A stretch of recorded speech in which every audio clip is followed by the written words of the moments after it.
For most of the early 20th century, Portugal was under a dictatorship and did not take part in the early processes of European integration. Under the leadership of Antonio Salazar, the country had isolated itself due to its persistence with the colonial system and received heavy criticism from the international community. In 1974, the regime was brought to an end by a military coup which paved the way for democracy, but this transition was costly. The post-revolution period was characterized by chaos and poor economic growth, as industries were nationalized and the negative economic effects of the decolonization were felt. European integration was now a necessity. It would allow modernization of the economy plus consolidation of its new democracy. In 1976, the government formally applied for EEC membership, and this process was finalized in 1986. The benefits of European integration soon materialized. Portugal's economy experienced very positive growth, especially during the 1990s. Its GDP rose from 54% of the average European community in 1986 to 75% in 2001, resulting in much improved living standards. The unemployment rate also fell to a new low of around 4% in 2000, which was one of the lowest in Europe. Further, Eurobarometer data revealed 70% of Portuguese people considered that the country had benefited from the accession.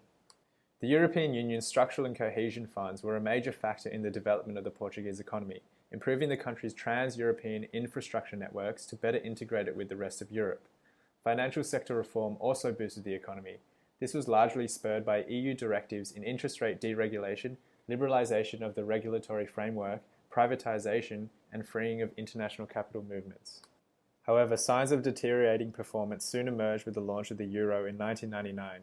The budget deficit started to increase and economic growth started to slow. EMU membership led to a progressive easing of monetary conditions and a sharp decline of interest rates. But importantly for Portugal, this happened at a time of high consumer demand where domestic credit was also booming and the account deficit was widening. But with the monetary policy now determined by the ECB, Portugal could not prevent the pro-cyclical interest rate cuts that would only exacerbate the deficit and the debt. The excessive deficit and debt resulted in Portugal violating the SGP, and they were submitted to the EDP in 2000 and 2005.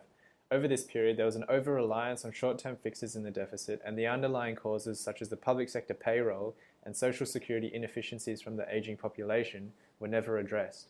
The advent of the global financial crisis in 2007 only worsened the situation. The crisis meant increased financing costs for its debt, and with the difficulties in generating tax revenues from very low growth.